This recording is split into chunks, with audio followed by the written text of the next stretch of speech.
ಇವತ್ತು ನನ್ನ ಜೀವನ ನನ್ನ ಮಕ್ಕಳನ್ನ ಓದಿಸ್ಕೊಂಡು ನಾನು ಇವತ್ತು ಒಂದು ಇನ್ನು ಯಾರ ಕೈ ಕೆಳಗಡೆ ಕೆಲಸ ಮಾಡ್ದಂಗೆ ನಾನು ಸ್ವಂತ ಬಿಸ್ನೆಸ್ ಆಗಿ ನಾನು ಇವತ್ತು ಅಭಿವೃದ್ಧಿಯಾಗಿ ಚೆನ್ನಾಗಿದ್ದೀನಿ ಅಂದರೆ ಅದಕ್ಕೆ ಅಕ್ಷಯ ಕಲ್ಪನೆ ಕಾರಣ. ಎಷ್ಟು ಲೀಟ್ರ್ ಹಾಲು ಉತ್ಪಾದನೆ ಆಗುತ್ತೆ? 150 ಲೀಟ್ರ್ ಒಂದು ದಿವಸ ಡೈಲಿ. ಹೆಂಗೆ ಒಂದು ಲೀಟ್ರ್?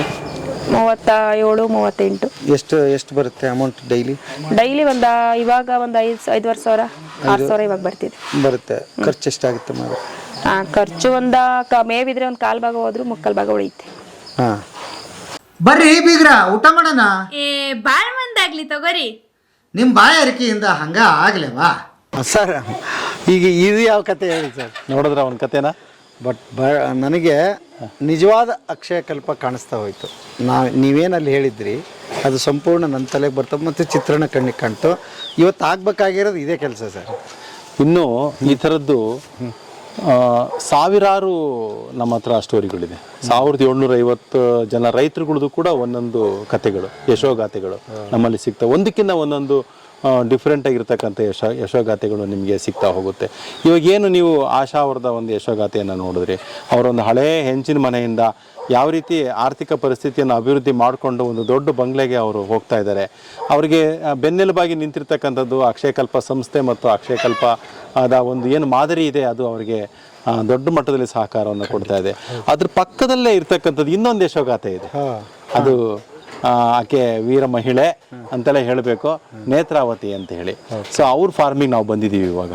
ನಾನು ಇಲ್ಲೂ ಅಷ್ಟೇನೆ ಅವ್ರ ಬಾಯಿಂದಲೇ ನೀವು ಅವ್ರನ್ನ ಕೇಳಿ ಯಾವ ರೀತಿಯಾಗಿ ಅವರು ಈ ಒಂದು ಹಂತವನ್ನು ತಲುಪಿದ್ದಾರೆ ಅಥವಾ ಆರ್ಥಿಕವಾಗಿ ಯಾವ ರೀತಿ ಸಬಲರಾಗಿದ್ದಾರೆ.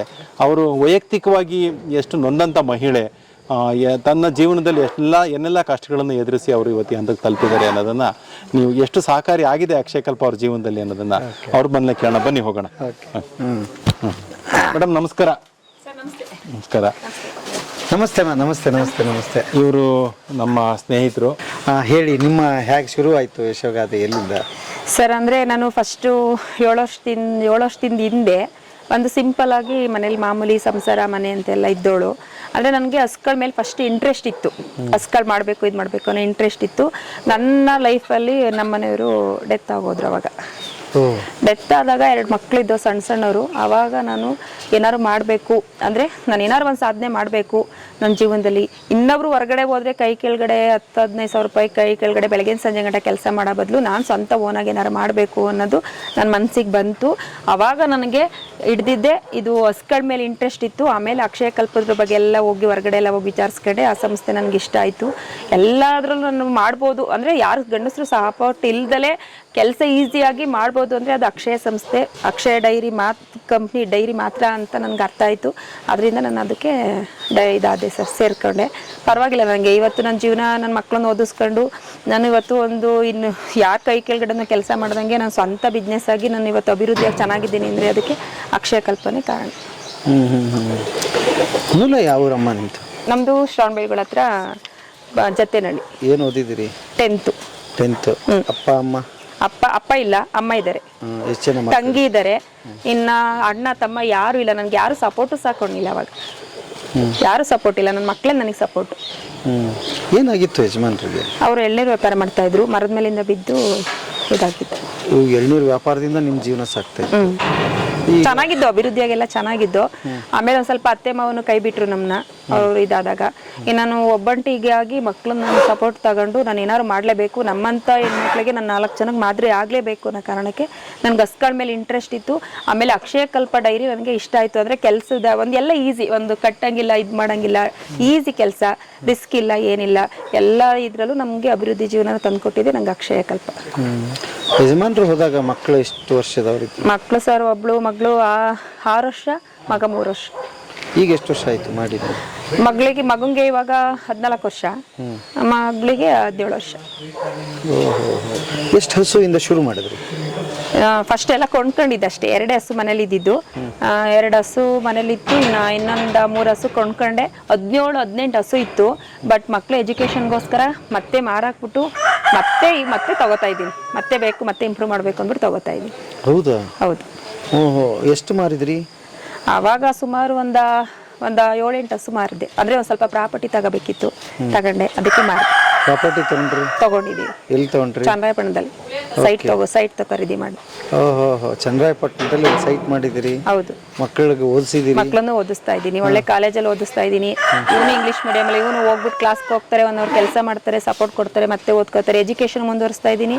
ಇಲ್ಲಿ ನಾನು ಅಭಿವೃದ್ಧಿ ರೈತ ಇದು ಎಲ್ಲಾನು ಮಾಡ್ತಾ ಇದ್ದೀನಿ. ಪರವಾಗಿಲ್ಲ ಸರ್. ಈ ಮೊದಲನೇ ಸಾರಿ ಅಕ್ಷಯ ಕಲ್ಪಕ್ಕೆ ಹೋಗೋಕ್ಕಿಂತ ಮುಂಚೆನೆ ನೀವು ಕಟ್ಟಿದ್ರಾ ಈ ಹಸುನ?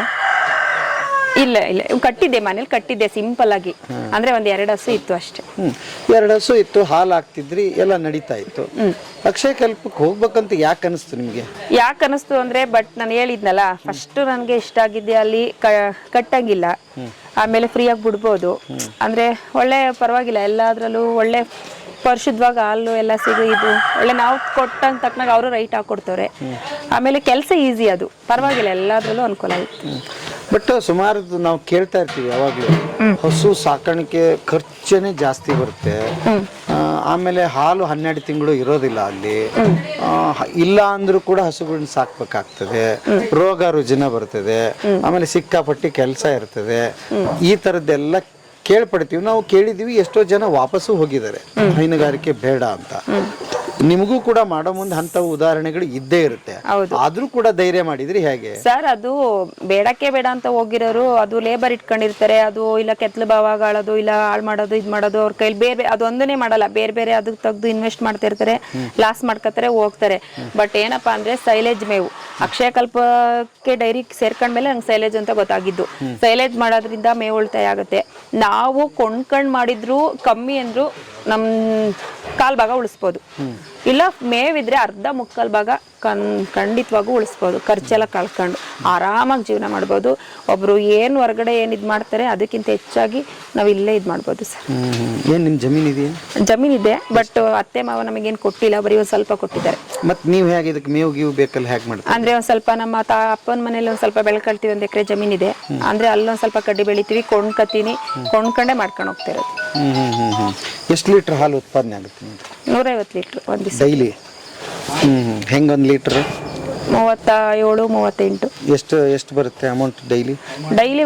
ಇವಾಗ ಒಂದು 5-6 ಸಾವಿರ 6 ಸಾವಿರ ಇವಾಗ ಬರ್ತಿದೆ. ಬರುತ್ತೆ. ಖರ್ಚು ಎಷ್ಟಾಗುತ್ತೆ ಮಾಡ? ಖರ್ಚು ಮೇವಿದ್ರೆ 1/4 ಭಾಗ ಹೋದ್ರು 3/4 ಭಾಗ ಉಳಿಯುತ್ತೆ. ಹೌದಾ? 5,000 ಅನ್ಕೊಂಡ್ರು ಕೂಡ 1.5 ಲಕ್ಷ ಆಯ್ತು. 1.5 ಲಕ್ಷದಲ್ಲದೆ ಹೇಳಿದ್ನಲ್ಲ, ಈಗ ಮೇವೇನಾರ ಇದ್ರೆ ಒಂದು 50,000 ಇಂಡಿ ಮೇವು ಅಂತ ಹೋದ್ರು, ಹೋಗ್ಲಿ ಒಂದು 60-70 ಸಾವಿರ ಹೋದ್ರು ಒಂದು 70 ಸಾವಿರನಾರು ಉಳಿತದೆ ಮೇವಿದ್ರೆ. ಮೇವಿಲ್ಲ ಅಂದ್ರೆ ಕಮ್ಮಿ ಅಂದ್ರೆ ಒಂದು 30 ಸಾವಿರನಾರು ಉಳಿಯುತ್ತೆ. 30 ಸಾವಿರಕ್ಕೇನು ಚಿಂತೆ ಇಲ್ಲ. ಇದ್ದೂರಲ್ಲೇ ದುಡಿದು ನೀವು ಒಬ್ರೆ? ಯಾರು ಇಲ್ಲ ಸರ್. ನನ್ನ ಮಕ್ಕಳು ನಾನು ಬಿಟ್ರೆ ಯಾರು ಸಪೋರ್ಟ್ ಇಲ್ಲ. ಬಟ್ ಅಷ್ಟರಲ್ಲೇ ಕೆಲಸ ನಡೆದೋಗುತ್ತೆ, ಯಾರು ಬೇಕಾಗೇನೂ ಇಲ್ಲ ನಿಮಗೆ? ಅಂದ್ರೆ ಕಡ್ಡಿಗೆಲ್ಲ ಒಂದ್ ಸ್ವಲ್ಪ ಬೇಕು, ಬಟ್ ಹೊರಗಡೆಯಿಂದ ಆಗ ಕಡ್ಡಿಗೆಲ್ಲ ಬೇರೆ ಕರ್ಕೊಂಡು ಇದು ಮಾಡ್ಕೊಂಡು ಬನ್ನಿ. ನಿಮ್ದು ಇದನ್ನೆಲ್ಲ ನೋಡೋಣ. ಹೇಗೆ ಇದೇನಿದು ಸರ್? ಇದು ಚಾಪ್ ಕಟ್ರು. ಎಷ್ಟು ಖರ್ಚಾಗುತ್ತಮ್ಮ ಇದಕ್ಕೆ? ಸರ್ ಇದಕ್ಕೆ 50,000. 50,000. ಅಂದ್ರೆ ಈಸಿ ಆಗುತ್ತೆ. ಸೈಲೇಜ್ ಹೊಡಿಬೋದು, ಮಾಮೂಲಿ ಇವೆಲ್ಲ ಕಟಿಂಗ್ ಮಾಡ್ಬೋದು, ಬೇಗ ಈಸಿ ಆಗುತ್ತೆ. ಓಕೆ. ಇದಕ್ಕೆ 50,000 ಖರ್ಚು ಮಾಡಿದ್ವಿ. ಮತ್ತೆ ಇದು ನಿಮ್ಮ ಸೈಲೇಜ್ ರೆಡಿ ಆಗಿರೋದಾ, ರೆಡಿ ಆಗ್ಬೇಕಾಗಿರೋದಾ? ಇಲ್ಲ ಸರ್, ಇದು ನಾವು ಬೆಳೆದಿದ್ದೆ, ಇದು ನಾವು ಬೆಳೆದಿದ್ದೆ ಮೇವು. ಓಕೆ. ಇವನು ಮಗ. ಓಕೆ. ಏನಪ್ಪ ನಿನ್ನ ಹೆಸರು? ಸಂಜಯ್. ಏನು ಓದ್ತಿದ್ದಿ? 9th? Okay, super. ನೀನು ಕೆಲಸ ಮಾಡ್ತಾ ಇದೀಯಾ? ಓಕೆ. ಮಕ್ಕಳಿಗೆಲ್ಲ ಅಭ್ಯಾಸ ಆಗಿದೆ? ಮಗಳು ಕಾಲೇಜ್ಗೆ ಹೋಗಿದ್ದಾಳೆ. ಹೌದಾ? ಸೊ ಇದೆಲ್ಲ ಅದೇ ಮೆಥಡ್ ಅಲ್ಲಿ ಮಾಡಿದಿರಿ? ಹೌದು ಸರ್. ಇವಾಗ ಒಂದ್ ಸ್ವಲ್ಪ ಮಳೆ ಊದಿ ಈ ತರ ಆಗಿದೆ ಅಷ್ಟೇ. ಎಷ್ಟು ಹಸು ಇದೆ ಸರ್? 9 ಹಸು ಇದೆ. 9 ಹಸು ಇದೆ. ಓಕೆ. ಬೆಳಿಗ್ಗೆ ಸಾಯಂಕಾಲ ಸೇರಿ 150 ಲೀಟರ್. 150 ಲೀಟರ್ ಬೆಳಿಗ್ಗೆ ಸಾಯಂಕಾಲ. ನಿರಂತರವಾಗಿ ಹಂಗಿರುತ್ತಾ? ಹೆಚ್ಚು ಕಡಿಮೆ ಇಳುವರಿ? ನಿರಂತರವಾಗಿ ಏನಿರಲ್ಲ, ಹೆಚ್ಚು ಕಮ್ಮಿ ಆಗುತ್ತೆ. ಅಂದ್ರೆ ಹಿಂದ್ಗಡೆ ಗಬ್ಬ ನಿಂತ್ಕೊಂಡ್ರೆ ಒಂದು ಅವರೇಜ್ ಅಲ್ಲಿ ಹೋಗುತ್ತೆ. ಈಗ ಈಟಿಗೆ ತಗೊಳ್ಳಿಲ್ಲ ಅಂದ್ರೆ ಅವಾಗ ಮಾತ್ರ ಕಮ್ಮಿ ಆಗುತ್ತೆ ಅಷ್ಟೇ. ಈ ಸಗಣಿ ನಿಮ್ದೆ? ಹೌದು ಸರ್, ನಮ್ದೆ. ಇದೇನು ಗೊಬ್ಬರ? ಗೊಬ್ಬರ ಮಾರ್ತೀವಿ, ಇದ್ರಲ್ಲೂ ಅದೇ ಇದೆ. ಅಂದ್ರೆ ನಮ್ ತೋಟಕ್ಕೂ ಜಮೀನ್ಗೂ ಹಾಕ್ತಿವಿ, ಹೆಚ್ಚಾದ ಮಾರ್ತೀವಿ. ಅಂದ್ರೆ ನನ್ಗೆ ಇನ್ನೂ ಈಸಿ ನೋಡಿ. ಬೇರೆ ಕಡೆ ಆದ್ರೆ ಜಮೀನ್ ಹತ್ರ ಹೊತ್ಕೊಂಡು ಹೋಗ್ಬೇಕು, ಇದ್ ಮಾಡ್ಬೇಕು. ಇಲ್ಲೇ ಆದ್ರೆ ಇಲ್ಲೇ ತೆಗ್ಬೋದು, ಇಲ್ಲೇ ಸಿಗ್ಬೋದು, ಎಲ್ಲ ಈಸಿ. ಇದು ಅಕ್ಷಯಕಲ್ಪ ಡೈರಿಗೆ ನಾನು ಸೇರ್ಕೊಂಡ್ಮೇಲೆ ಇಷ್ಟೊಂದು ಈಸಿ ಅಂತ ಗೊತ್ತಾಗಿತ್ತು. ಇಲ್ಲ ಅಂದ್ರೆ ಇವು ದೂರ ದೂರ ಇರೋ. ಹೌದು, ಅಂದ್ರೆ ಜಮೀನ್ ಹತ್ರ ಹೊತ್ಕೊಂಡು ಹೋಗ್ತಾರೆ, ಎಸಿತಾರೆ, ಹಿಂಸೆ. 2 ಹಸ ಬರೀ ಮನೆ ಹತ್ರ ಕಟ್ ಮಾಡ್ತೀನಿ ಅಂದ್ರೆ 2 ಹಸ ಮಾಡಕ್ಕಾಗಲ್ಲ, ಮೇಂಟೈನ್ ಮಾಡಕ್ಕಾಗಲ್ಲ. ಹೌದು. ಅಕ್ಷಯಕಲ್ಪದ್ರಲ್ಲಿ ಅಷ್ಟೇ ಇಷ್ಟೊಂದು ರೂಲ್ಸ್ ಎಲ್ಲ ಈಸಿ ಇರೋದು. ಇನ್ ಬೇರೆ ಕಡೆ ಎಲ್ಲೂ ಈ ತರ ಫೆಸಿಲಿಟಿ ಏನೂ ಇಲ್ಲ. ಓಕೆ. ತರಬೇತಿಗೆ ಹೋಗಿ ಬಂದ್ಮೇಲೆ ಇವೆಲ್ಲ ಗೊತ್ತಾಗಿದೆ. ಹೌದು, ಅಂದ್ರೆ ನನಗೂ ಅನುಭವ ಇದೆಯಲ್ಲ ಸರ್, ಮಾಡಿ ಎಲ್ಲ ನಮಗೂ ಈಸಿ ಅನಿಸ್ತಲ್ವಾ. ಎಷ್ಟು ಮಾರ್ತೀರಿ ಸರ್? ವರ್ಷಕ್ಕೆ ಇದು ಕಮ್ಮಿ ಅಂದ್ರೆ ಒಂದು 70-80 ಸಾವಿರ ಅದರಲ್ಲಿ ಆದಾಯ ಬರುತ್ತೆ. ಅದೇ ಬರುತ್ತೆ. ಓಕೆ. ಇದು ಮೇವು ಸ್ಟಾಕ್ ಇಟ್ಕೊಂಡಿದ್ದೀರಾ? ಏನಿದು? ಯಾವುದು ಸರ್? ಇದು ಮೇವು ಸರ್. ಇದು ಒಣ ಮೇವು. ಓಕೆ. ಎಲ್ಲ ಇಲ್ಲಿ ಒಣ ಮೇವು ಬೇರೆ. ಅದು ಒಣ ಮೇವು.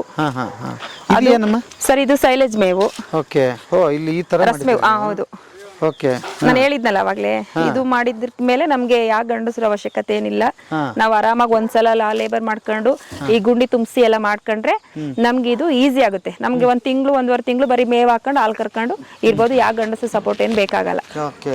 ಒಂದ್ಸಲ ಲೇಬರ್ ಮಾಡ್ಕೊಂಡು ಮಾಡಿದ್ರೆ ಸಾಕು. Okay sir. ಈಗ ಇಲ್ಲೊಂದು ಬೇರೆ ನೀವು ಹಿಂದಿನ ಫಾರ್ಮಲ್ಲಿ ಏನು ನೋಡಿದ್ರಿ ಬಂಕರು, ಇದು ಕೂಡ ಅದೇ ಥರದ್ದೇ ಒಂದು ಪಿಟ್. ಇದನ್ನು ಸೈಲೇಜ್ ಪಿಟ್ ಅಂತ ಕರಿತೀವಿ, ಬಂಕರ್ ಅಲ್ಲ. ಸೊ ಇಲ್ಲಿ ಏನಾಗಿದೆ ಅಂತಂದರೆ ಇವರು ರೂಫ್ಗೆ ಇನ್ವೆಸ್ಟ್ ಮಾಡಿಲ್ಲ. ನಾವೇನು ಹೇಳ್ತೀವಿ ರೈತರಿಗೆ, ಅಲ್ಲಿ ಯಾವುದೋ ನಾವು ಸಂಸ್ಥೆನಲ್ಲಿ ಮಾಡಿದ್ದೀವಿ, ಆದರೆ ನೀವು ಮನೆಯಲ್ಲಿ ಅಷ್ಟೊಂದು ಬಂಡವಾಳ ಅವಶ್ಯಕತೆಗಳನ್ನು ಮಾತ್ರ ಪೂರೈಸ್ಕೊಳ್ಳಿ. ಅತಿಯಾಗಿ ಬಂಡವಾಳ ಹಾಕ್ಬಿಟ್ಟು ನೀವು ಇದನ್ನು ಸ್ಟ್ರಕ್ಚರ್ನ ಮಾಡ್ತಕ್ಕಂಥ ಅವಶ್ಯಕತೆ ಇರಲ್ಲ ಅಂತ. ಸೊ ಇವ್ರು ಏನು ಮಾಡಿದ್ದಾರೆ, ಇದು ಓಪನ್ ತೊಟ್ಟಿಗಳಿದು. ಈ ಶೀಟ್ನ ತೆಗೆದುಬಿಟ್ರೆ ಪೂರ್ತಿ ಓಪನ್ ಆಗುತ್ತೆ. ಅದನ್ನು ಟ್ರ್ಯಾಕ್ಟ್ರಿಂದ ಅಥವಾ ಮೇವು ಎಲ್ಲಿಂದ ಬಂದರೆ ಅದನ್ನು ನೇರವಾಗಿ ಇದಕ್ಕೆ ತುಂಬಕ್ಕೆ ತುಂಬ ಈಸಿ ಆಗುತ್ತೆ. ತುಂಬಿಟ್ಟು ಏರ್ ಟೈಟ್ ಮಾಡಿ ಅಲ್ಲಿ ಥರನೇ ಎಲ್ಲದನ್ನು ಅದನ್ನು ಕಂಪ್ರೆಸ್ ಮಾಡಿ ಕೆಳಗಡೆಯಿಂದ ಟಾರ್ಪಾಲ್ ಹಾಕ್ಬಿಟ್ಟು ಮುಚ್ಚಿಬಿಟ್ಟು ಮೇಲ್ಗಡೆ ಈ ಥರ ಶೀಟ್ಗಳನ್ನ ಜೋಡಿಸ್ಬಿಟ್ರೆ ಮಳೆಯಲ್ಲಿ ಅದು ನೆನೆಯೋದಿಲ್ಲ. ಅದನ್ನು ಓಪನ್ ಮಾಡಬೇಕಾದ್ರೆ ಅಂದರೆ ಈಗ ನಾವು ಏನು ಹೇಳಿದ್ವಿ, 45 ದಿವಸ ಅವ್ರು ಬಿಡಬೇಕು ರಸಮೇವಾಗೋದಕ್ಕೆ ಅಂತ. 45 ದಿವಸದ ನಂತರ ಈ ಶೀಟ್ ತೆಕ್ಕೊಂಡು ಅಲ್ಲಿ ನೀವು ಒಂದು ಕಡೆಯಿಂದ ತೆಕ್ಕೊತಾ ಇದ್ರಿ, ಅವರು ಸುಲಭವಾಗಿ ಇದನ್ನು ಮೇವನ್ನು ಉಪಯೋಗಿಸ್ಕೋಬಹುದು. ಸೊ ಇಲ್ಲಿ ಕಮ್ಮಿ ಬಂಡವಾಳದಲ್ಲಿ ಪಿಟ್ ಮೆಥಡಲ್ಲಿ ಸೈಲೇಜನ್ನು ಮಾಡ್ಕೋಬಹುದು. ಅಂದ್ರೆ ಕಡ್ಡಿಗೆಲ್ಲ ಆಗೋದು ಮುಖ್ಯ ಬಿಟ್ರೆ ಅದಕ್ಕೆ ಮಾಡಿರ್ತಕ್ಕಂಥ ಸ್ಟ್ರಕ್ಚರ್ ಮುಖ್ಯ ಅಲ್ಲ. ಹೌದು, ಕಡ್ಡಿ ರೈಟ್ ಕಮ್ಮಿ ಇದ್ದಾಗ ಈ ತರ ತುಂಬ್ಕೊಂಡ್ರೆ ನಮ್ಗೆ ಉಳಿತಾಯನೂ ಆಗುತ್ತೆ, ನಮ್ಗೆ ಕೆಲಸ ಸುಲಭ ಆಗುತ್ತೆ. ದಿವಸ 10-9 ಹಸಿಗೆ ಮೇವು ಕುಯ್ಬೇಕು ಅಂತಂದ್ರೆ ಇವ್ರ ಕೈಲಿ ಖಂಡಿತ ಸಾಧ್ಯ ಇಲ್ಲ. ಇವ್ರಿಗೆ ಯಾವುದೇ ಸಪೋರ್ಟ್ ಇಲ್ಲ. ಈ ಸೈಲೇಜ್ ಇದ್ದಾಗ ಏನಾಗುತ್ತೆ, ಅದನ್ನ ಸುಮ್ಮನೆ ತುಂಬ್ಕೊಂಬರೋದು ತಗೊಂಡೋಗಿ ಹಾಕೋದು. ಮಕ್ಳುಗಳು ಕೂಡ ಮಾಡ್ತಾರೆ ಅವಾಗ ಆ ಥರ. ಅಂದ್ರೆ ಯಾರು ಮಾಡ್ತಾ ಇದ್ರೆ ನೀವು ಗಮನಕ್ಕೆ ತಂದ್ರೆ ನಿಮ್ಮವ್ರು ಬರ್ತಾರೆ, ಖಂಡಿತ ಈ ತರದ ಐಡಿಯಾಗಳು ಕೊಡ್ತಾರೆ. ಹೌದು. ಬರೀ ಅದೇ ಮಾದರಿ ಮಾಡ್ಬೇಕಂತ ಏನಿಲ್ಲ, ನಮಗೆ ಪರ್ಪಸ್ ಸರ್ವಾಗಬೇಕು, ಉದ್ದೇಶ ನಮಗೆ ಈಡೇರ್ಬೇಕಷ್ಟೇ. ಸೈಲೇಜ್ ಆಗಿರ್ತಕ್ಕಂಥದ್ದು ಸರಿಯಾದ ಕ್ರಮದಲ್ಲಿ ಆಗಿರಬೇಕು, ಶೆಡ್ಡು ಸರಿಯಾದ ಕ್ರಮದಲ್ಲಿ ಇರಬೇಕು, ಅದಕ್ಕೆ ಹೊಂದ್ಕೊಂಡಂತೆ ಪೆಡಕ್ಕಿರಬೇಕು. ಬಿಟ್ಟರೆ ಅದೇ ಮಾದರಿನ ಕಾಪಿ ಮಾಡಬೇಕು ಅಂತ ಏನಿಲ್ಲ, ಉದ್ದೇಶಗಳು ನಮಗೆ ಪೂರೈಕೆ ಆಗಬೇಕಷ್ಟೆ. ಅಕ್ಷಯಕಲ್ಪದ ಮಾದರಿ ಏನಿದೆ ಅವೆಲ್ಲವೂ ಇದೆ ಅಲ್ವಾ? ಓಕೆ. ಇನ್ನು ಗೊಬ್ಬರ ಎಲ್ಲ ಮಾರ್ತೀವಿ ಸರ್. ಒಂದ್ ಸ್ವಲ್ಪ ಜಮೀನ್ ಹತ್ರಕ್ಕೂ ಹಾಕ್ತಿವಿ, ಹೆಚ್ಚೊತ್ತು ಮಾರ್ತೀವಿ ಸರ್. ಓಕೆ. ಹಂಗಾದ್ರೆ ಇಬ್ರು ಮಕ್ಕಳದ ಎಜುಕೇಶನ್ ನಡೆದಿದೆ, ಎಜುಕೇಶನ್ ನಡೀತಿದೆ, ನಮ್ ಜೀವನ ಸಾಕ್ತಿದೆ, ಎಲ್ಲ ಇದ್ರಲ್ಲೇ ಸರ್. ಸೂಪರ್. ಇವಾಗ ಒಂದ್ ಪ್ಲಾನಿಂಗು ಇದೆ, ಎಲ್ಲ ಇದ್ರಲ್ಲೇ. ಏನ್ ಪ್ಲಾನ್ ಇದೆ? ಇಲ್ಲೇ ಒಂದ್ ಮನೆ ಹತ್ರ, ದೂರ ಆಯ್ತು ಮನೆ, ಒಂದ್ ಸ್ವಲ್ಪ ಹತ್ರ ಮನೆ ಕಟ್ಬೇಕಿಲ್ಲೇ ಅನ್ನೋದೊಂದು ಪ್ಲಾನಿಂಗ್ ನಡೀತಿದೆ. ಓಕೆ ಅಮ್ಮ, ಖುಷಿ ಆಯ್ತು. ಅಂದ್ರೆ ಹೆಣ್ಮಕ್ಳು ನಾವು ಇದನ್ನ ನೋಡ್ರಿ, ಇನ್ನು ಸಮಯ ಸಂದರ್ಭ ಹೇಗಿತ್ತು ನೋಡಿ ನಿಮ್ದು, ನಂಗೆ ಬಹಳ ಇಂಪಾರ್ಟೆಂಟ್ ಅನ್ಸೋದು ಅದು ಕುಗ್ಗಿ ಸರ್. ಅಂದ್ರೆ ಒಬ್ಬ ಗಂಡಸರು ಇಲ್ಲ ಅಂದ್ರೆ ಜೀವನನೇ ಮುಗ್ದೋಯ್ತು ಅನ್ನೋ ಹೆಣ್ಮಕ್ಳಿಗೆ ನಾನು ಉದಾಹರಣೆಯಾಗಿ ಬದುಕಬೇಕು ಅನ್ನೋದೊಂದು ಸಾಧನೆ ಮಾಡ್ಬೇಕು ಅನ್ನೋ ಒಂದು ಮನಸ್ಸಲ್ಲಿ ಆಟ ಇಟ್ಕೊಂಡು ನಾನು ಮಾಡ್ತಾ ಇದ್ದೀನಿ ಅಷ್ಟೇ ಸರ್. ಕಡಿಮೆ ಸಾಧನೆ ಅಲ್ಲ ನಿಮ್ದು, ದೊಡ್ಡ ಸಾಧನೆ. ಯಾಕೆ ಅಂದ್ರೆ ಸುಮಾರು ಜನ ಏನೋ ಈಗ ಆಗೋದನ್ನ ನಾವು ತಡೆಯಕ ನಮ್ಮ ಕೈಲಿಲ್ಲ. ಹೌದು, ಆಕಸ್ಮಿಕವಾಗಿ ಏನೇನೋ ಆಗೋಗುತ್ತೆ ಬದುಕಲ್ಲಿ. ಹೌದು, ಹಾಗಂತ ಹೇಳಿ ಎಲ್ಲ ಮುಗ್ದೇ ಹೋಯ್ತು ಜೀವನ ಅಂತ ಅನ್ಕೊಳ್ಳೋ ತಪ್ಪು ಅದು ನಮ್ದು. ನಮ್ ಐತೆ ಜೀವನ, ಮನ್ಸಿದ್ರೆ ಏನ್ ಬೇಕಾದ್ರೂ ಮಾಡ್ಬೋದು ನಾವು ಕಷ್ಟಪಟ್ಟು. ಅದಕ್ಕೆ ನಮ್ ಕೈ ಹಿಡ್ದಿದ್ದು ಇದು ಅಕ್ಷಯಕಲ್ಪ. ಸರ್ ಎಲ್ಲಿ ಸರ್ ಅವೇ ನೀರು ಕುಡಿತೈತೆ, ಕಟ್ಟಂಗಿಲ್ಲ, ಏನಿಲ್ಲ, ಹಾಲು ಕರಿಬೇಕಾ ಕಟ್ಬೇಕಷ್ಟೇ. ಸೈಲೇಜ್ ಎಲ್ಲ ಈಸಿ, 2 ಟೈಮ್ ಮೇವ್ ಅಷ್ಟೇ. ಇನ್ ಬೇರೆ ಯಾವ ಡೈರಿಲೂ ಈ ತರ ಇದ್ ಮಾಡಕ್ ಆಗಲ್ಲ. ಮತ್ತು ಮಾರುಕಟ್ಟೆ ಪ್ರಾಬ್ಲಮ್ ಕೂಡ ಇಲ್ಲ. ಯಾವ್ದು ಇಲ್ಲ ಅದ್ರಲ್ಲಿ. ಹೌದು, ಅಂದ್ರೆ ಬೇರೆ ಕಡೆ ಎಲ್ಲ ಏರಿಸ್ತಾರೆ ಇಳಿಸ್ತಾರೆ, ಏನಿಲ್ಲ. ಇದು ಅವರೇ ಹಾಲು ತಗೊಂಡೋಗ್ತಾರೆ, ಇದ್ ಮಾಡ್ತಾರೆ. ಆಮೇಲೆ ರೈಟು ಪರವಾಗಿಲ್ಲ, ರೈತರಿಗೆಲ್ಲ ಒಂದೇ ಫಿಕ್ಸ್ ರೈಟು, ಎಲ್ಲದ್ರಲ್ಲೂ ಪರವಾಗಿಲ್ಲ ಸರ್. ಸೂಪರ್ ಇದು. ಓಕೆ ಅಮ್ಮ, ಒಳ್ಳೇದಾಗ್ಲಿ. ಥ್ಯಾಂಕ್ ಯು ನಿಮಗೆ. ಇನ್ನೊಬ್ಬರಿಗೆ ಮಾದರಿ, ನಿಜಕ್ಕೂ ಕೂಡ ನಿಮ್ಮ ಕತೆ ಇನ್ನೊಬ್ಬರಿಗೆ ಇನ್ಸ್ಪೈರ್ ಆಗಲಿ, ಹೌದು, ಇನ್ನೂ ಹೆಚ್ಚಿನ ಮಟ್ಟಕ್ಕೆ ಬೆಳೀಲಿ. ಹೌದು. ಆಡು ಕುರಿ ಇವಾಗ ಮಾಡಿರೋದು ಸರ್, ಸಿಂಪಲ್ ಆಗಿರ್ಲಿ ಅಂತ. ಓ, ಅಂದ್ರೆ ಇದ್ರ ಜೊತೆ ಹೆಂಗಿರು ಮೇವ್ ತತ್ತ ಇರ್ತೀವಿ, ಹಾ, ಈ ಮೇವ್ ಜೊತೆ ಆಡು ಕುರಿ ಆದ್ರೂ ಅವು ಒಂದ್ ಸ್ವಲ್ಪ ಅಮೌಂಟ್ ಆಗುತ್ತಲ್ವಾ ಎತ್ತಾರೋ. ಓಕೆ. ಇವಾಗ ಮಾಡಿದ್ದು ರೀಸೆಂಟ್ಲಿ. ಕೋಳಿ ಒಂದ್ ಸ್ವಲ್ಪ ಬರೀ ಅದು ಒಂದೇ ಅಲ್ಲ ಅಂತ ಹೇಳ್ಬಿಟ್ಟು ಏನ್ ಹೇಳ್ಕೊಟ್ಟಿದ್ದಾರೆ, ಉಪಕಸಬು ಇವೆಲ್ಲ.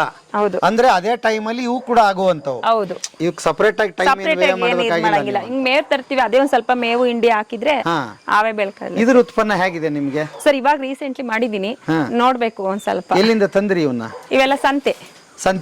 ಎಷ್ಟು ಕೊಟ್ರಿ, ಎಷ್ಟು ಖರ್ಚಾಯ್ತು, ಏನು ಹೇಗೆ? ಸರ್ ಇದಕ್ಕೆ ಇವು ಮಾಲ್ಗೆ ಇವ್ಗೆ ಒಂದ್ 60,000 ಖರ್ಚಾಗಿದೆ. ಈಗ ಈ ಶೆಡ್ ಎಲ್ಲ ಮಾಡ್ಸಕ್ಕೆಲ್ಲ 1.5 ಲಕ್ಷ ಮಾಲಿಂದ ಈ ಶೆಡ್ ಇಂದ 1.5 ಲಕ್ಷ ಖರ್ಚಾಗಿದೆ. ಓಕೆ. ಇದು ಫಲ ಯಾವಾಗ ಬರುತ್ತೆ, ಏನು ಹೇಗಿದು? ಅಂದ್ರೆ ಇವಾಗ ಮಾಡಿದೀನಿ, ಇದು ಒಂದ್ 6 ತಿಂಗಳಿಗೆ ಒಂದ್ಸಲ ತಾಳ್ಮೆಯಿಂದ ಕಾಯ್ಬೇಕು. ಇವು ಒಂದೇ ಸಲ ಸಿಗಲ್ಲ, 6 ತಿಂಗಳು ವರ್ಷ ಗಟ್ಲೆ ಕಾಯ್ಬೇಕು ಫಲ ಸಿಗ್ಬೇಕು ಅಂದ್ರೆ. ಮತ್ತೇನ್ ಮಾಡಿದಿರಿ ಸರ್? ಮತ್ತೆ ಕೋಳಿ ಮಾಡಿದಿರಿ. ಓಕೆ. ಎಷ್ಟು ಕೋಳಿ ಇದು? ಸರ್ ಕೋಳಿ ಇವಾಗ ಒಂದ್ 20 ಇದಾವೆ. 20 ಇದೆ. ಸಿಂಪಲ್ ಆಗಿ ಮಾಡಿದೀನಿ. ಅದಕ್ಕೆ ಈಗ ಇಲ್ಲಿ ಮನೆ ಒಂದ್ ಸ್ವಲ್ಪ ದೂರ ಆಯ್ತು. ಈಗ ಏನಾದ್ರು ಬಂದು ಕೋಳಿ ನಾಯಿ ಏನಾದ್ರು ಬಂದ್ಬಿಟ್ರೆ ಬೈಕೆ ಸಿಂಪಲ್ ಆಗಿ ಮಾಡಿದೀನಿ. ಇನ್ನೊಂದ್ ಸ್ವಲ್ಪ ದೊಡ್ಡದಾಗಿ ಮಾಡೋ ಪ್ಲಾನಿಂಗ್ ಇದೆ, ಬಟ್ ಮುಂದಕ್ಕೆ ಮಾಡ್ಬೇಕು. ಅದ್ರ ಜೊತೆಗೆ ಇವು. ಹೌದು, ಆಗುತ್ತೆ ಅಂದ್ರೆ ಬಟ್ ಏನೇ ಮಾಡಿದ್ರು ಇಷ್ಟಪಟ್ಟು ಮಾಡ್ಬೇಕಷ್ಟೇ. ಒಂದರಲ್ಲಿ ಹೋದ್ರೆ ಒಂದರಲ್ಲಿ ಬರುತ್ತೆ, ಉಳಿಯುತ್ತೆ. ಇಷ್ಟಪಟ್ಟು ಮಾಡಿದ್ರೆ ಸೂಪರ್ ಬಿಸ್ನೆಸ್. ಇದಕ್ಕಿಂತ ಬಿಸ್ನೆಸ್ ಯಾವುದೂ ಇಲ್ಲ ಸರ್. ಅಗ್ರಿಕಲ್ಚರ್ ಇದಕ್ಕಿಂತ ಯಾವುದೂ ಇಲ್ಲ. ಇಷ್ಟಪಟ್ಟು ಮಾಡಿದ್ರೆ ಇದಕ್ಕಿಂತ ಆದಾಯನೂ ಇಲ್ಲ, ಇದಕ್ಕಿಂತ ಇಷ್ಟಪಟ್ಟು ನೆಮ್ಮದಿಯಾದ ಜೀವನ ನನ್ನ ಪ್ರಕಾರ ಎಲ್ಲೂ ಇಲ್ಲ ಅಂತ. ಖಂಡಿತಮ್ಮ, ನಿಮ್ಗೆ ಖುಷಿ ಆಯ್ತು ನಿಮ್ದೆಲ್ಲ ನೋಡಿ, ಪ್ರತ್ಯಕ್ಷ ಸಾಕ್ಷಿ ನೀವು ಅಲ್ವಾ? ಆಗ್ಲಿ, ಇನ್ನ ದೊಡ್ಡ ಮಟ್ಟಕ್ಕಾಗ್ಲಿ. ಥ್ಯಾಂಕ್ ಯು ಅಮ್ಮ, ಥ್ಯಾಂಕ್ ಯು. ಒಂದು ಇಡೀ ಡೈರಿ ನೋಡ್ತಾ ಹೋದರೆ ಸುಮಾರು 100 ಕೋಟಿಗಳ ಹೆಚ್ಚು ಅಲ್ಲಿ ಒಳಗಡೆ ನನಗೆ ಕಾಣಿಸ್ತಾ ಹೋಯ್ತು. ಅದರದ್ದು ಇನ್ವೆಸ್ಟ್ಮೆಂಟು ಅದು ಇದು ಸಾಮಾನ್ಯವಾಗಿ ನೋಡ್ತೀವಿ. ಮತ್ತು ಮಾರುಕಟ್ಟೆ ಬರುತ್ತೆ, ಇಲ್ಲಿ ಪ್ರಧಾನ ಪಾತ್ರ ವಹಿಸುತ್ತೆ. ಬೇಕಾದಷ್ಟು ಆಲ್ರೆಡಿ ಹಾಲು ಮಾರ್ಕೆಟಲ್ಲಿ ಸಿಗುತ್ತೆ, ಬೇಕಾದಷ್ಟು ಕಂಪನಿಗಳು ಸಿಗುತ್ತೆ, ಪ್ರೈವೇಟು ಸಿಗುತ್ತೆ, ಎಲ್ಲ ಸಿಗುತ್ತೆ. ಹೇಗೆ ಮಾರ್ಕೆಟನ್ನು ಸೆಟ್ ಮಾಡಿದ್ರಿ ಸರ್? ಇದು ಏನು ಅಂತಂದರೆ, ಗ್ರಾಹಕರು ಇದ್ದಾರೆ, ನನಗೆ ಗುಣಮಟ್ಟದ ಉತ್ಪನ್ನ ಬೇಕು, ಅದು ದುಬಾರಿ ಆದರೂ ಪರವಾಗಿಲ್ಲ ಅಂತ. ಏನಕ್ಕೆ ಆತ ಅಂದರೆ ಬರೀ ನೀವು ಶ್ರೀಮಂತರನ್ನು ಮಾತ್ರ ನೀವು ಫೋಕಸ್, ಸುಮಾರು ಜನ ಕೇಳ್ತಾರೆ ಹೆಚ್ಚು ಕಾಸ್ಟ್ಲಿ ಆಗುತ್ತೆ, ನೀವು ಶ್ರೀಮಂತರನ್ನು ಮಾತ್ರ ಫೋಕಸ್ ಮಾಡ್ತಿದ್ದೀರಾ ಅಂತ. ಸೊ ಅಕ್ಷಯಕಲ್ಪ ಏನು ಹೇಳುತ್ತೆ ಅಂತಂದರೆ, ಆ ಒಂದು ಕ್ವಾಲಿಟಿಗೆ ಡೆಫಿನೇಷನ್ ಇದೆಯಲ್ಲ, ಅದು ಚೇಂಜ್ ಆಗಬೇಕು ಅಂತ, ಬದಲಾವಣೆ ಆಗಬೇಕು. ಯಾಕೆ ಅಂದರೆ ನಿಮಗೆ ಗುಣಮಟ್ಟದ ಒಂದು ಉತ್ಪನ್ನ ಬೇಕು ಅಂದಾಗ ಖಂಡಿತ ಅದಕ್ಕೆ ಅಷ್ಟು ಬೆಲೆ ಆಗುತ್ತೆ. ನೀವು ಗುಣಮಟ್ಟದ ಕಡೆ ಗಮನ ಇಲ್ಲ ಅಂತಂದಾಗ ಬಹುಶಃ ಬೇರೆದು ಉತ್ಪನ್ನ ಸಿಗಬಹುದು ನಿಮಗೆ. ಸೊ ಯಾರು ಪ್ರತಿಯೊಬ್ಬರು ಕೂಡ, ಈಗ ಏನಾಗುತ್ತೆ, ಒಂದು ಉದಾಹರಣೆ ಹೇಳ್ತೀನಿ. ನಾನು ಚಿಕ್ಕವನಾಗಿದ್ದಾಗ ನನಗೆ ಜ್ಞಾಪಕ ಇರೋ ಹಾಗೆ ಬೆಲ್ಲದ ಬೆಲೆ 12 ರೂಪಾಯಿ ಇತ್ತು kg, ಸಕ್ಕರೆ ಬೆಲೆ 18 ರೂಪಾಯಿ ಇತ್ತು kg.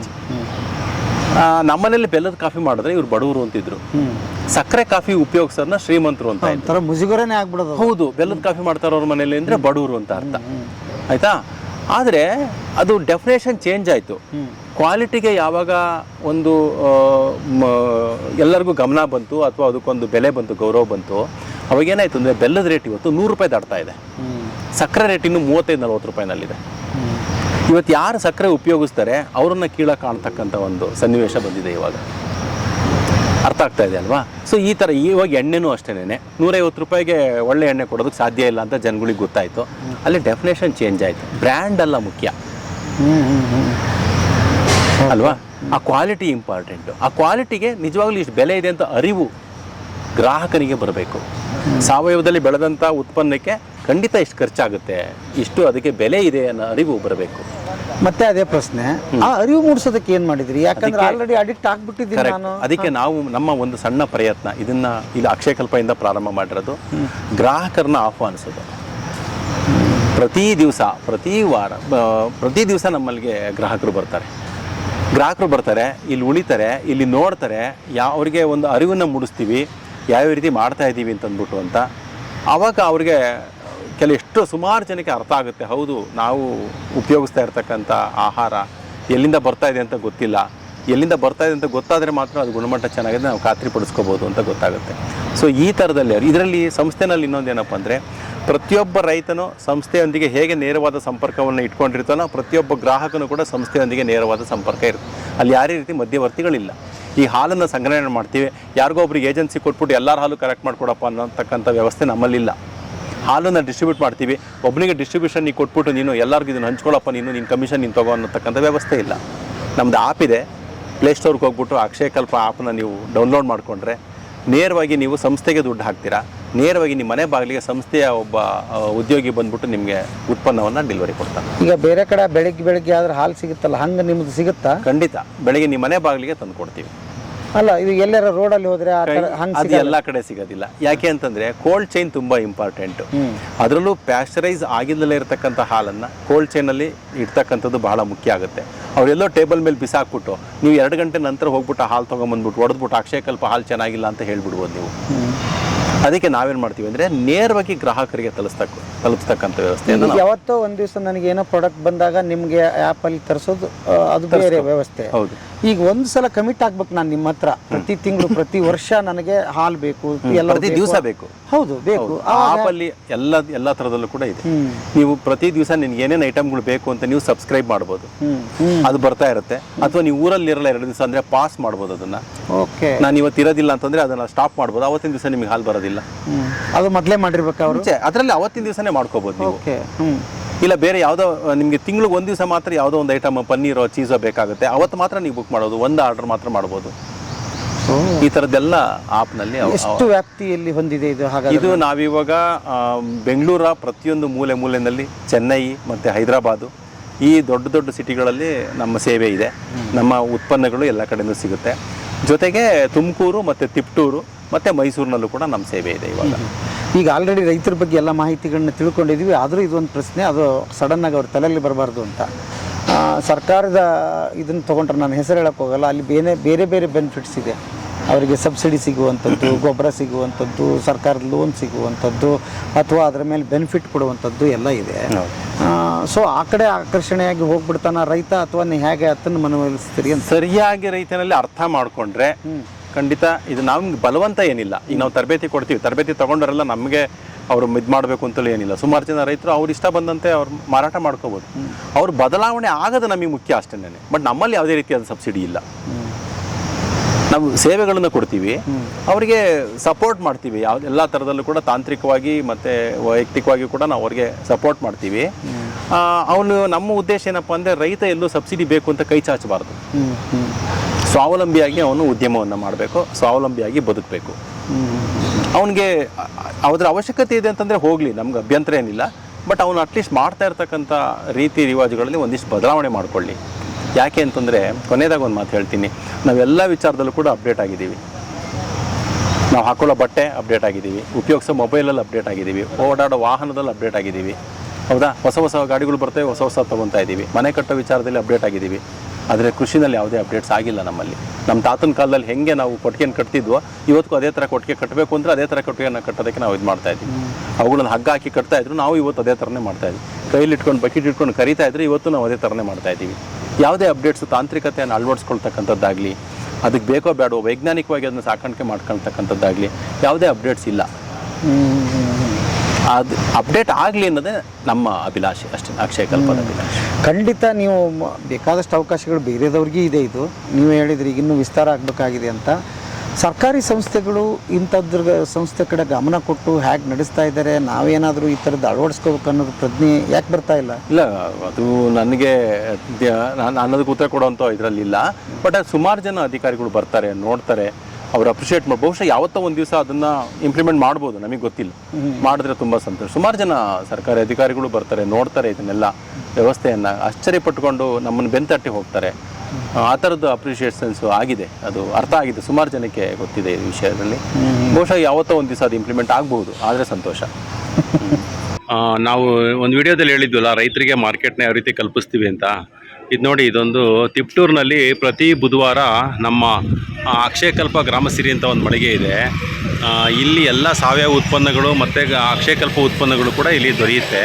ಅದ್ರ ಮುಂದ್ಗಡೆ ಪ್ರತಿ ಬುಧವಾರ ಒಂದು ರೈತರ ಸಂತೆನ ಏರ್ಪಡಿಸ್ತೀವಿ. ಸೊ ಇಲ್ಲಿ ರೈತರುಗಳು ನಮ್ಮ ಹತ್ರ ರಿಜಿಸ್ಟರ್ ಆಗಿರೋ ಅಂಥ ರೈತರುಗಳು ಎಲ್ಲರೂ ಅಲ್ಲ, ಯಾರು ಸಾವಯವದಲ್ಲಿ ಬೆಳೀತಾ ಇರ್ತಾರೆ, ಸಾವಯವ ಉತ್ಪನ್ನಗಳನ್ನು ತಯಾರಿಸ್ತಾ ಇರ್ತಾರೆ, ಅವರು ಬಂದು ಇಲ್ಲಿ ಮಾರಾಟ ಮಾಡ್ಬೋದು. ಅವ್ರು ಮಾರಾಟ ಮಾಡೋದಕ್ಕೆ ನಾವು ಅವರಿಗೆ ಏನು ಟೇಬಲ್ ಬೇಕು ಅಥವಾ ಚೇರ್ ಬೇಕು, ಆಮೇಲೆ ಇಲ್ಲಿ ಏನು ನೀರು ಬೇಕು ಅವರಿಗೆ ಕುಡಿಯೋದಕ್ಕೆ, ಈ ಥರದ್ದೆಲ್ಲ ವ್ಯವಸ್ಥೆನೆಲ್ಲ ನಾವು ಮಾಡಿರ್ತೀವಿ. ಸೊ ಅವ್ರ ರೇಟ್ ಏನಿರುತ್ತೆ, ಅವ್ರ ಬೆಲೆ ಏನಿರುತ್ತೆ, ಅದಕ್ಕೆ ಅವರು ಮಾರಾಟ ಮಾಡ್ಕೊಂಡು ಹೋಗ್ಬೋದು. ಇದಕ್ಕೆ ಅಕ್ಷಯಕಲ್ಪಗೋಸ್ಕರ ಅವ್ರೇನು ಕೊಡುವಂಥ ಅವಶ್ಯಕತೆ ಇರಲ್ಲ. ಸೊ ಈ ಥರದನ್ನು ಇವಾಗ ನಾವು ತಿಪ್ಟೂರು ಪೂರ್ತಿ ಪ್ರತಿಯೊಂದು ಏರಿಯಾದಲ್ಲೂ ಕೂಡ ಒಂದೊಂದು ದಿವಸ ಮಾಡಬೇಕು ಅಂತ ಪ್ಲ್ಯಾನ್ ಮಾಡ್ತಾಯಿದ್ದೀವಿ. ಸೊ ಈ ಥರ ಅವ್ರ ಉತ್ಪನ್ನಗಳನ್ನೆಲ್ಲ ತಗೊಂಬರ್ತಾರೆ. ಹಣ್ಣಿರ್ಬೋದು, ಚಿಪ್ಸ್ ಇರ್ಬೋದು, ಆಮೇಲೆ ಈ ಥರ ಮಾವಿನ ಹಣ್ಣುಗಳು, ಅವ್ರು ಏನೇನು ಬೆಳೆದಿರ್ತಾರೆ, ಸೊಪ್ಪು, ಇದೆಲ್ಲದನ್ನು ಕೂಡ ತೊಗೊಂಬರ್ತಾರೆ. ಆಗಲಿ ಸರ್, ನಾವು ನಮ್ಮ ಬಾಯಾರಿಕೆನೂ ಅದೇ ಆಗಿದೆ, ಎಲ್ಲವೂ ಹಿಂಗೆ ಆಗಬೇಕು ಅಂತ. ಇದು ಅಕ್ಷಯಕಲ್ಪ ಒಂದು ನಮ್ಮ ಮಾಡಲ್. ಇದನ್ನ ಇಟ್ಕೊಂಡು ಎಲ್ಲದನ್ನು ನೋಡ್ತಕ್ಕಂಥವ್ರು ಇದ್ರ ಸೇವೆನೂ ತೊಗೋಬೋದು ಮತ್ತು ಅವ್ರು ಪ್ಲ್ಯಾನ್ ಮಾಡ್ಬೋದು ಅಂತ. ಈಗ ನೋಡಿ, ಇದನ್ನು ಬರೀ ನಾನು ದೊಡ್ಡ ಉದ್ಯಮಕ್ಕಲ್ಲ, ಚಿಕ್ಕ ಉದ್ಯಮಕ್ಕೂ ಕೂಡ ನೀವು ಸ್ಟಾರ್ಟಿಂಗಲ್ಲೇ ಬೋರ್ಡ್ ಹಾಕಿದ್ದೀರಿ. ಒಳಗಡೆ ಹೇಗೆ ನಾನು ಹೋಗೋದೇ ಒಂಥರ ವಿಸ್ಮಯ ಅಂತ ಅನಿಸ್ತು. ನಾವು ಅಲ್ಲಿ ಚಪ್ಪಲಿನ ತೊಳೆದು ಫಸ್ಟು ಒಳಗಡೆ ಹೋಗಿ ಆ ಡ್ರೆಸ್ ಹಾಕ್ಕೊಂಡು ಇದನ್ನು ಮಾಡಿ ವಾಶ್ ಮಾಡಿಕೊಂಡು, ಅದೇ ಒಂದು ಅದ್ಭುತ ಒಳಗಡೆ ಹೋದಾಗ. ಅದು ಆ ಪ್ರಜ್ಞೆ ಸಣ್ಣ ಸಣ್ಣ ಮಾಡೋರಿಗೆ ಕೂಡ, ನಮಗೆ ಮ್ಯಾಕ್ರೋ ಲೆವೆಲಲ್ಲಿ ಏನು ಮಾಡ್ತಾರೆ ಅವ್ರಿಗೆ ಕೂಡ ಇದು ಒಂದು ಸಂಸ್ಥೆ ಕಟ್ಟಬೇಕಾದವ್ರಿಗೆ ಮಾದರಿ ಇದು. ಖಂಡಿತ. ಯಾಕೆಂದರೆ ನಾನು ಕೊನೆಯದಾಗ ಒಂದು ಮಾತು ಹೇಳೋಕ್ಕೆ ಇಷ್ಟಪಡ್ತೀನಿ. ಕೃಷಿಯನ್ನು ಮಾಡೋದಕ್ಕೆ ಸ್ವಲ್ಪ ಶಿಸ್ತಿರಬೇಕು. ನಮಗೆ ಪ್ರೈಮರಿ ಸ್ಕೂಲಲ್ಲಿ ಶಿಸ್ತನ್ನು ಕಲ್ತಿರ್ತೀವಿ ನಾವು. ಹೈಸ್ಕೂಲ್ ಲೆವೆಲಲ್ಲಿ ನಾವು ಕಲಿಯೋದಿಲ್ಲ. ಸರ್ ಹೇಳಿರ್ತಾರೆ, ಚಪ್ಪಲಿ ಬಿಟ್ಬಿಟ್ಟು ಒಳಗಡೆ ಬಾರೋ, ಆ ತಟ್ಟೆನಲ್ಲಿ ಅನ್ನ ಚೆಲ್ಲಬೇಡ ಅನ್ನೋದನ್ನೆಲ್ಲ ನಮಗೆ ಪ್ರೈಮರಿ ಸ್ಕೂಲಲ್ಲಿ ಹೇಳ್ಕೊಟ್ಟಿರ್ತಾರೆ. ನಾವು ಅದನ್ನು ಕಲ್ತಿಲ್ಲ ಅಂತಂದರೆ, ಒಂದು ನಾವು ಶಾಲೆ ಮಿಸ್ ಮಾಡ್ಕೊಂಡಿದ್ದೀವಿ, ಇಲ್ಲ ನಮ್ಗೆ ಒಳ್ಳೆ ಗುರುಗಳು ಸಿಕ್ಕಿಲ್ಲ ಅಂತ ಅರ್ಥ. ಸೊ ಅದಕ್ಕೆ ಇಲ್ಲಿ ಯಾರು ಇದನ್ನು ಶಾಲೆ ಅಂತ ತಿಳ್ಕೊಂಡು ಯಾರು ಕೃಷಿಕರು ತರಬೇತಿಗೆ ಅಂತ ಬರ್ತಾರೆ, ಅಥವಾ ಯಾರೇ ಬಂದರೂ ಕೂಡ ಆ ಶಿಸ್ತನ್ನು ನಾವಿಲ್ಲ ಅವ್ರಿಗೆ ಇಂಪೋಸ್ ಮಾಡ್ತೀವಿ. ಅಂದರೆ ದಯವಿಟ್ಟು ಇದನ್ನು ಪಾಲಿಸ್ರಿ, ನೀವು ಚಪ್ಪಲಿಗಳನ್ನು ಸಾಲಾಗಿ ಬಿಡಿ, ಹೇಗಾದ್ರಾಗೆ ಬಿಡಬೇಡ್ರಿ, ಅಸಹ್ಯವಾಗಿ ಅನಿಸುತ್ತೆ ನೀವು ಬಿಟ್ಟರೆ, ಅದು ಶಿಸ್ತಲ್ಲ. ತಟ್ಟೆನಲ್ಲಿ ಅನ್ನ ಚೆಲ್ಲಬೇಡಿ, ವಾಶ್ರೂಮ್ಗೆ ಹೋದರೆ ಅಲ್ಲಿ ಬೇರೆ ಚಪ್ಪಲಿಗಳು ಇರ್ತವೆ, ಗಲೀಜು ಮಾಡಬೇಡಿ, ಬೇರೆ ಹಾಕ್ಕೊಂಡು ಹೋಗ್ಬಿಟ್ಟು ಅದನ್ನು ಉಪಯೋಗಿಸ್ರಿ. ಇಂಥವನ್ನೆಲ್ಲ ನಾವು ಅವ್ರಿಗೆ ಹೇಳ್ತೀವಿ. ಜೀವನದಲ್ಲಿ ಅಷ್ಟು ಶಿಸ್ತನ್ನು ಅಳವಡಿಸ್ಕೊಂಡ್ರೆ ಕೃಷಿ ನಾವು ಯಶಸ್ವಿಯಾಗಿ ಮಾಡೋದಕ್ಕೆ ಸಾಧ್ಯ ಆಗುತ್ತೆ. ನಡೆಯುತ್ತೆ ಬಿಡು ಅನ್ನೋದು ಕೃಷಿನಲ್ಲಾಗಲ್ಲ. ನಡೆಯುತ್ತೆ. ಇವತ್ತೊಂದು ದಿವಸ ಹಾಲು ಕರೆದಿದ್ರೆ ಆಗುತ್ತೆ ಬಿಡು, ಇವತ್ತೊಂದು ದಿವಸ ಅದಕ್ಕೆ ಆಹಾರ ಕೊಡದೇ ಇದ್ರೆ ಆಗುತ್ತೆ ಬಿಡು, ಇವತ್ತೊಂದು ದಿವಸ ನಾನು ಸಗಣಿ ಎತ್ತದೇ ಇದ್ರೆ ಆಗುತ್ತೆ ಬಿಡು ಅನ್ನೋದಾಗಲ್ಲ. ಯಾಕೆಂದ್ರೆ ಅದಕ್ಕೆ ರಜನೇ ಇಲ್ಲ ಹಸುಗಳಿಗೆ. ಯಾವತ್ತಾದ್ರೂ ನಾನು ಇವತ್ತು ಭಾನುವಾರ ನಾನು ಇವತ್ತು ಹಾಲು ಕೊಡಲ್ಲ ಅಂತ ಯಾವ್ದಾರು ಹೇಳಿದ್ಯಾ ಹಸು? ರಜೆ ಇಲ್ಲದ ದುಡಿಮೆ ಅಲ್ವಾ? ಹೌದು. ಮತ್ತು ದಿನನಿತ್ಯ ಕಾಸು ನೋಡುವ ದುಡಿಮೆ. ಹೌದು. Okay sir, thank you.